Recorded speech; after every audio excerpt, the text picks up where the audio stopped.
Pensée de Blaise Pascal. Le mémorial.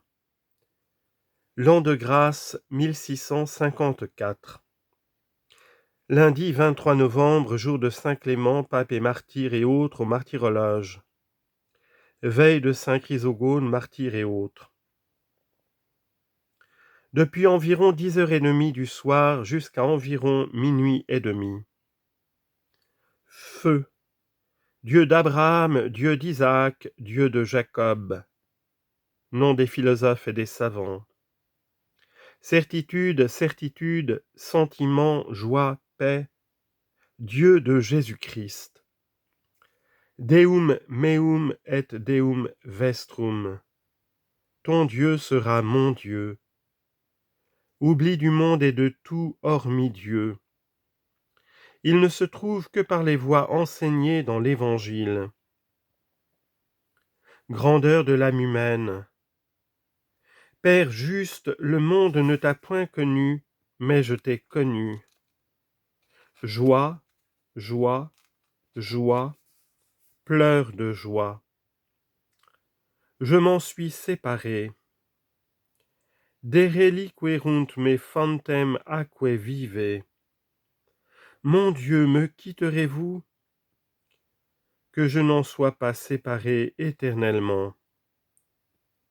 Cette est la vie éternelle, qu'ils te connaissent seul vrai Dieu et celui que tu as envoyé, Jésus-Christ. Jésus-Christ, Jésus-Christ. Je m'en suis séparé, je l'ai fui, renoncé, crucifié. Que je n'en sois jamais séparé. Il ne se conserve que par les voies enseignées dans l'Évangile. Renonciation totale et douce. Soumission totale à Jésus-Christ et à mon directeur. Éternellement en joie pour un jour d'exercice sur la terre. Non obliviscar sermones tuos. Amen. Que je n'oublie pas tes paroles. Amen. Article 1er. Pensée sur l'esprit et sur le style. Différence entre l'esprit de géométrie et l'esprit de finesse. En l'un, les principes sont palpables, mais éloignés de l'usage commun, de sorte qu'on a peine à tourner la tête de ce côté-là, manque d'habitude. Mais pour peu qu'on l'y tourne, on voit les principes à plein, et il faudrait avoir tout à fait l'esprit faux pour mal raisonner sur des principes si gros qu'il est presque impossible qu'ils échappent. Mais dans l'esprit de finesse, les principes sont dans l'usage commun et devant les yeux de tout le monde. On n'a que faire de tourner la tête, ni de se faire violence. Il n'est question que d'avoir bonne vue, mais il faut l'avoir bonne.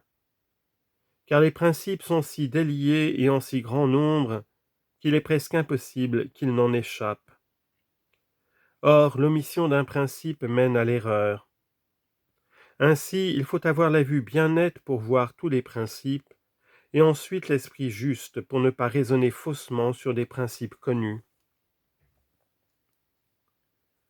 Tous les géomètres seraient donc fins s'ils avaient la vue bonne, car ils ne raisonnent pas faux sur les principes qu'ils connaissent, et les esprits fins seraient géomètres s'ils pouvaient plier leur vue vers les principes inaccoutumés de géométrie. Ce qui fait donc que de certains esprits fins ne sont pas géomètres, c'est qu'ils ne peuvent du tout se tourner vers les principes de géométrie, mais ce qui fait que des géomètres ne sont pas fins, c'est qu'ils ne voient pas ce qui est devant eux, et qu'étant accoutumés aux principes nets et grossiers de géométrie, et à ne raisonner qu'après avoir bien vu et manié leurs principes, ils se perdent dans les choses de finesse où les principes ne se laissent pas ainsi manier. On les voit à peine, on les sent plutôt qu'on ne les voit. On a des peines infinies à les faire sentir à ceux qui ne les sentent pas d'eux-mêmes. Ce sont choses tellement délicates et si nombreuses qu'il faut un sens bien délicat et bien net pour les sentir, et juger droit et juste selon ce sentiment, sans pouvoir le plus souvent les démontrer par ordre comme en géométrie, parce qu'on n'en possède pas ainsi les principes, et que ce serait une chose infinie de l'entreprendre. Il faut tout d'un coup voir la chose d'un seul regard, et non pas par progrès de raisonnement, au moins jusqu'à un certain degré. et ainsi il est rare que les géomètres soient fins et que les fins soient géomètres, à cause que les géomètres veulent traiter géométriquement ces choses fines et se rendent ridicules, voulant commencer par les définitions et ensuite par les principes, ce qui n'est pas la manière d'agir en cette sorte de raisonnement.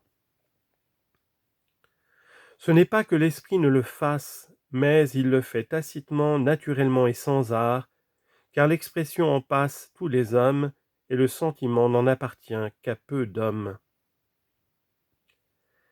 Et les esprits fins, au contraire, ayant ainsi accoutumé à juger d'une seule vue, sont si étonnés, quand on leur présente des propositions où ils ne comprennent rien, et où pour entrer il faut passer par des définitions et des principes si stériles qu'ils n'ont point accoutumé de voir ainsi en détail, qu'ils s'en rebutent et s'en dégoûtent. Mais les esprits faux ne sont jamais ni fins ni géomètres. Les géomètres, qui ne sont que géomètres, ont donc l'esprit droit, mais pourvu qu'on leur explique bien toutes choses par définition et principe.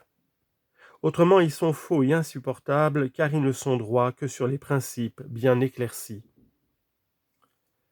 Et les fins qui ne sont que fins ne peuvent avoir la patience de descendre jusque dans les premiers principes des choses spéculatives et d'imagination qu'ils n'ont jamais vues dans le monde, et tout à fait hors d'usage. Diverses sortes de sens droits. Les uns dans un certain ordre de choses et non dans les autres ordres où ils extravaguent. Les uns tirent bien les conséquences de peu de principes, et c'est une droiture de sens. Les autres tirent bien les conséquences des choses où il y a beaucoup de principes. Par exemple, les uns comprennent bien les effets de l'eau en quoi il y a peu de principes, mais les conséquences en sont si fines qu'il n'y a qu'une extrême droiture d'esprit qui y puisse aller. Et cela ne serait peut-être pas pour cela grand géomètre, parce que la géométrie comprend un grand nombre de principes, et qu'une nature d'esprit peut être telle qu'elle puisse bien pénétrer peu de principes jusqu'au fond, et qu'elle ne puisse pénétrer le moins du monde les choses où il y a beaucoup de principes. Il y a donc deux sortes d'esprit, l'une de pénétrer vivement et profondément les conséquences des principes, et c'est là l'esprit de justesse. L'autre de comprendre un grand nombre de principes sans les confondre, et c'est là l'esprit de géométrie. L'un est force et droiture d'esprit, l'autre est amplitude d'esprit. Or l'un peut bien être sans l'autre, l'esprit pouvant être fort et étroit, et pouvant être aussi ample et faible. Ceux qui sont accoutumés à juger par le sentiment ne comprennent rien aux choses de raisonnement, car ils veulent d'abord pénétrer d'une vue et ne sont point accoutumés à chercher les principes. Et les autres, au contraire, qui sont accoutumés à raisonner par principe, ne comprennent rien aux choses de sentiment, y cherchant des principes et ne pouvant voir d'une vue. Géométrie, finesse. La vraie éloquence se moque de l'éloquence, la vraie morale se moque de la morale, c'est-à-dire que la morale du jugement se moque de la morale de l'esprit, qui est sans règle. Car le jugement est celui à qui appartient le sentiment, comme les sciences appartiennent à l'esprit. La finesse est la part du jugement, la géométrie est celle de l'esprit. Se moquer de la philosophie, c'est vraiment philosopher. Ceux qui jugent d'un ouvrage sans règle sont à l'égard des autres comme ceux qui n'ont pas de montre à l'égard des autres. L'un dit « il y a 2 heures », l'autre dit « il n'y a que 3/4 d'heure ». Je regarde ma montre et je dis à l'un « vous vous ennuyez » et à l'autre « le temps ne vous dure guère, car il y a 1 heure et demie ». Et je me moque de ceux qui me disent que le temps me dure à moi, et que j'en juge par fantaisie. Ils ne savent pas que je juge par ma montre. Comme on se gâte l'esprit, on se gâte aussi le sentiment. On se forme l'esprit et le sentiment par les conversations. On se gâte l'esprit et le sentiment par les conversations. Ainsi les bonnes ou les mauvaises le forment ou le gâtent. Il importe donc de tout de bien savoir choisir, pour se le former et ne le point gâter. Et on ne peut faire ce choix si on ne l'a déjà formé et point gâté. Ainsi cela fait un cercle d'où sont bienheureux ceux qui sortent. À mesure qu'on a plus d'esprit, on trouve qu'il y a plus d'hommes originaux. Les gens du commun ne trouvent pas de différence entre les hommes. Il y a beaucoup de gens qui entendent le sermon de la même manière qu'ils entendent vêpres. Quand on veut reprendre avec utilité et montrer à un autre qu'il se trompe, il faut observer par quel côté il envisage la chose, car elle est vraie ordinairement de ce côté-là, et lui avouer cette vérité, mais lui découvrir le côté par où elle est fausse. Il se contente de cela car il voit qu'il ne se trompait pas et qu'il manquait seulement à voir tous les côtés. Or, on ne se fâche pas de ne pas tout voir, mais on ne veut pas s'être trompé, et peut-être que cela vient de ce que naturellement l'homme ne peut tout voir, et de ce que naturellement il ne se peut tromper dans le côté qu'il envisage, comme les appréhensions des sens sont toujours vraies. On se persuade mieux pour l'ordinaire pour les raisons qu'on a soi-même trouvées que par celles qui sont venues dans l'esprit des autres. Tous les grands divertissements sont dangereux pour la vie chrétienne, mais entre tous ceux que le monde a inventés, il n'y en a point qui soit plus à craindre que la comédie. C'est une représentation si naturelle et si délicate des passions qu'elle les émeut et les fait naître dans notre cœur, et surtout celle de l'amour. Principalement lorsqu'on le représente fort chaste et fort honnête. Car plus il paraît innocent aux âmes innocentes, plus elles sont capables d'en être touchées. Sa violence plaît à notre amour-propre qui forme un désir de causer les mêmes effets que l'on voit si bien représentés, et l'on se fait en même temps une conscience fondée sur l'honnêteté des sentiments qu'on y voit, qui ôte la crainte des âmes pures, qui s'imaginent que ce n'est pas blesser la pureté d'aimer d'un amour qui leur semble si sage. Ainsi l'on s'en va de la comédie, le cœur si rempli de toutes les beautés et de toutes les douceurs de l'amour, et l'âme et l'esprit si persuadés de son innocence qu'on est tout préparé à recevoir ses premières impressions, ou plutôt à chercher l'occasion de les faire naître dans le cœur de quelqu'un, pour recevoir les mêmes plaisirs et les mêmes sacrifices que l'on a vus si bien dépeints dans la comédie. Scaramouche qui ne pense qu'à une chose, le docteur qui parle un quart d'heure après avoir tout dit tant il est plein de désir de dire. On aime avoir l'erreur, la passion de Cléobuline parce qu'elle ne la connaît pas. Elle déplairait si elle n'était trompée. Quand un discours naturel peint une passion ou un effet, on trouve dans soi-même la vérité de ce qu'on entend, laquelle on ne savait pas qu'elle y fût, en sorte qu'on est porté à aimer celui qui nous le fait sentir. Car il ne nous a pas fait montre de son bien mais d'une autre. Et ainsi ce bienfait nous le rend aimable, outre que cette communauté d'intelligence que nous avons avec lui incline nécessairement le cœur à l'aimer. Éloquence qui persuade par douceur, non par empire, en tyran, non en roi. L'éloquence est un art de dire les choses de telle façon que ceux à qui l'on parle puissent les entendre sans peine et avec plaisir, qu'ils s'y sentent intéressés en sorte que l'amour-propre les porte plus volontiers à y faire réflexion.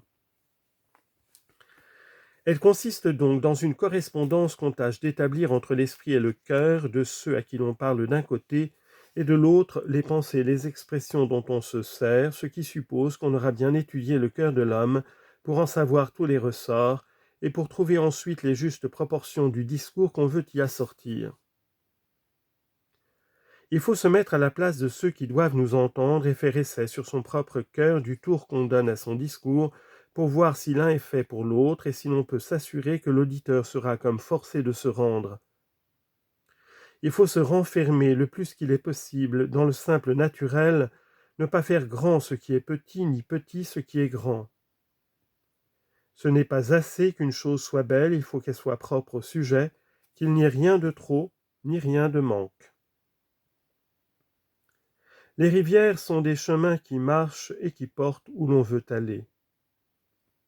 Lorsqu'on ne sait pas la vérité d'une chose, il est bon qu'il y ait une erreur commune qui fixe l'esprit des hommes, comme par exemple la lune, à qui on attribue le changement des saisons, le progrès des maladies, etc. Car la maladie principale de l'homme est la curiosité inquiète des choses qu'il ne peut savoir, et il ne lui est pas si mauvais d'être dans l'erreur que dans cette curiosité inutile. La manière d'écrire d'Épictète, de Montaigne et de Salomon de Tulsi est la plus d'usage, qui s'insinue le mieux, qui demeure plus dans la mémoire et qui se fait le plus citer, parce qu'elle est toute composée de pensées nées sur les entretiens ordinaires de la vie. Comme quand on parlera de la commune erreur qui est parmi le monde, que la lune est cause de tout, on ne manquera jamais de dire que Salomon de Tulsi dit que, lorsqu'on ne sait pas la vérité d'une chose, il est bon qu'il y ait une erreur commune, etc., qui est la pensée de l'autre côté. La dernière chose qu'on trouve en faisant un ouvrage est de savoir celle qu'il faut mettre la première. Ordre. Pourquoi prendrais-je plutôt à diviser ma morale en 4 qu'en 6 ? Pourquoi établirais-je plutôt la vertu en 4, en 2, en 1 ? Pourquoi on abstine et sustine plutôt qu'en suivre nature ou faire ses affaires particulières sans injustice comme Platon ou autre chose ? Mais voilà, direz-vous, tout renfermé en un mot. Oui, mais cela est inutile si on ne l'explique. Et quand on vient à l'expliquer, dès qu'on ouvre ce précepte qui contient tous les autres, ils en sortent en la première confusion que vous vouliez éviter. Ainsi, quand ils sont tous renfermés en un, ils y sont cachés et inutiles, comme en un coffre, et ne paraissent jamais qu'en leur confusion naturelle. La nature les a tous établis sans renfermer l'un en l'autre.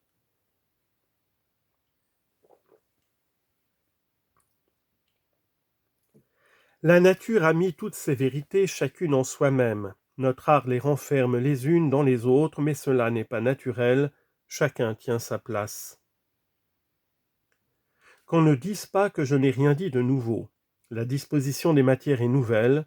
Quand on joue à la paume, c'est une même balle dont jouent l'un et l'autre, mais l'un la place mieux.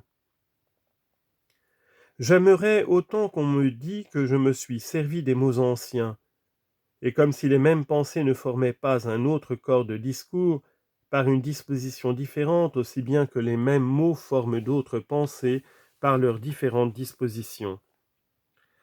Les mots diversement rangés font un divers sens et les sens diversement rangés font différents effets. Langage.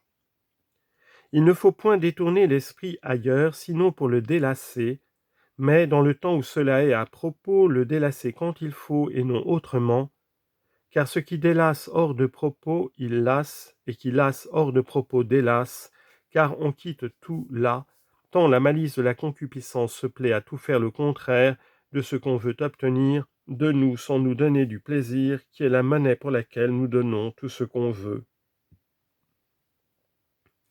Éloquence. Il faut de l'agréable et du réel, mais il faut que cet agréable soit lui-même pris du vrai. L'éloquence est une peinture de la pensée, et ainsi ceux qui, après avoir peint, ajoutent encore, font un tableau au lieu d'un portrait. Micellant, langage. Ceux qui font les antithèses en forçant les mots sont comme ceux qui font de fausses fenêtres pour la symétrie. Leur règle n'est pas de parler juste, mais de faire des figures justes. Symétrie. En ce qu'on voit d'une vue fondée sur ce qu'il n'y a pas de raison de faire autrement, et fondée aussi sur la figure de l'homme d'où il arrive qu'on ne veut la symétrie qu'en largeur, non en hauteur ni profondeur. Quand on voit le style naturel, on est tout étonné et ravi, car on s'attendait de voir un auteur et on trouve un homme. Au lieu de ceux qui ont le goût bon et qui, en voyant un livre, croient trouver un homme, sont tout surpris de trouver un auteur. Plus poetice quam humane locutus es. Cela honore bien la nature qui lui apprenne qu'elle peut parler de tout, et même de théologie.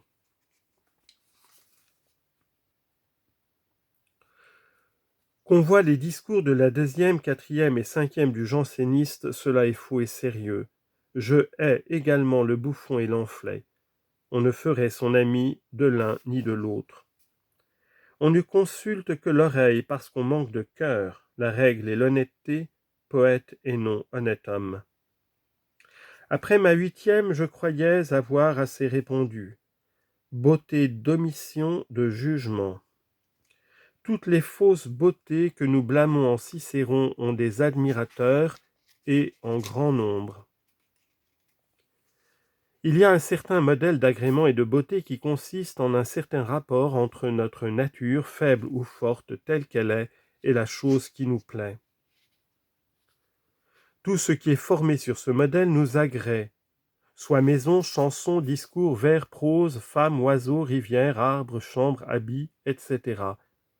Tout ce qui n'est point fait sur ce modèle déplaît à ceux qui ont le goût bon.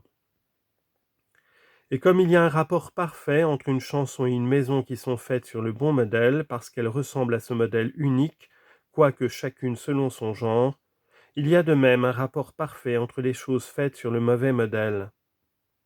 Ce n'est pas que le mauvais modèle soit unique, car il y en a une infinité, mais chaque mauvais sonnet, par exemple, sur quelque faux modèle qu'il soit fait, ressemble parfaitement à une femme vêtue sur ce modèle. Rien ne fait mieux entendre combien un faux sonnet est ridicule que d'en considérer la nature et le modèle, et de s'imaginer ensuite une femme ou une maison faite sur ce modèle-là. Beauté poétique. Comme on dit beauté poétique, on devrait aussi dire beauté géométrique et beauté médicinale, mais on ne le dit pas. Et la raison en est qu'on sait bien quel est l'objet de la géométrie et qu'il consiste en preuve, et quel est l'objet de la médecine et qu'il consiste en la guérison. Mais on ne sait pas en quoi consiste l'agrément qui est l'objet de la poésie. On ne sait ce que c'est que ce modèle naturel qu'il faut imiter, et à faute de cette connaissance, on a inventé de certains termes bizarres, siècle d'or, merveille de nos jours, fatale, etc., et on appelle ce jargon beauté poétique. Mais qui s'imaginera une femme sur ce modèle-là qui consiste à dire de petites choses avec de grands mots, verra une jolie damoiselle toute pleine de miroirs et de chaînes dont il rira, parce qu'on sait mieux en quoi consiste l'agrément d'une femme que l'agrément des vers. Et ceux qui ne s'y connaîtraient pas l'admireraient en cet équipage, et il y a bien des villages où on la prendrait pour la reine, et c'est pourquoi nous appelons les sonnets faits sur ce modèle-là les reines de village. On ne passe point dans le monde pour se connaître en vers, si l'on a mis l'enseigne de poète, de mathématicien, etc. Mais les gens universels ne veulent point d'enseigne et ne mettent guère de différence entre le métier de poète et celui de brodeur. Les gens universels ne sont appelés ni poètes ni géomètres, etc., mais ils sont tout cela et jugent de tout cela. On ne les devine point. Ils parleront de ce qu'on parlait quand ils sont entrés. On ne s'aperçoit point en eux d'une qualité plutôt que d'une autre, hors de la nécessité de la mettre en usage, mais alors on s'en souvient, car il est également de ce caractère qu'on ne dise point d'eux qu'ils parlent bien, et quand il n'est pas question du langage, et qu'on dise d'eux qu'ils parlent bien quand il en est question. C'est donc une fausse louange qu'on donne à un homme quand on dit de lui lorsqu'il entre qu'il est fort habile en poésie, et c'est une mauvaise marque quand on n'a pas recours à un homme quand il s'agit de juger de quelques vers. Il faut qu'on en puisse dire ni il est mathématicien, ni prédicateur, ni éloquent, mais il est honnête homme. Cette qualité universelle me plaît seule. Quand en voyant un homme on se souvient de son livre, c'est mauvais signe. Je voudrais qu'on ne s'aperçût d'aucune qualité que par la rencontre et l'occasion d'en user. Ne quid nimis. De peur qu'une qualité ne l'emporte et ne fasse baptiser, qu'on ne songe point qu'il parle bien sinon quand il s'agit de bien parler, mais qu'on y songe alors. L'homme est plein de besoins, il n'aime que ceux qui peuvent les remplir tous. C'est un bon mathématicien, dira-t-on, mais je n'ai que faire de mathématiques. Il me prendrait pour une proposition. C'est un bon guerrier, il me prendrait pour une place assiégée. Il faut donc un honnête homme qui puisse s'accommoder à tous mes besoins généralement. Puisqu'on ne peut être universel et savoir tout ce qui se peut savoir sur tout, il faut savoir un peu de tout. Car il est bien plus beau de savoir quelque chose de tout que de savoir tout d'une chose. Cette universalité est la plus belle. Si on pouvait avoir les deux, encore mieux. Mais s'il faut choisir, il faut choisir celle-là, et le monde le sent et le fait, car le monde est un bon juge souvent. Poète et non honnête homme. Si le foudre tombait sur les lieux bas, etc., les poètes et ceux qui ne savent raisonner que sur les choses de cette nature manqueraient de preuves.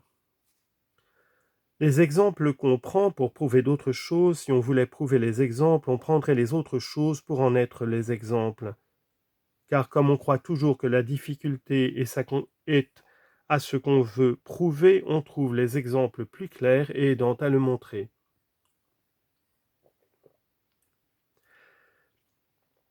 Ainsi, quand on veut montrer une chose générale, il faut en donner la règle particulière d'un cas, mais si on veut montrer un cas particulier, il faut commencer par la règle générale.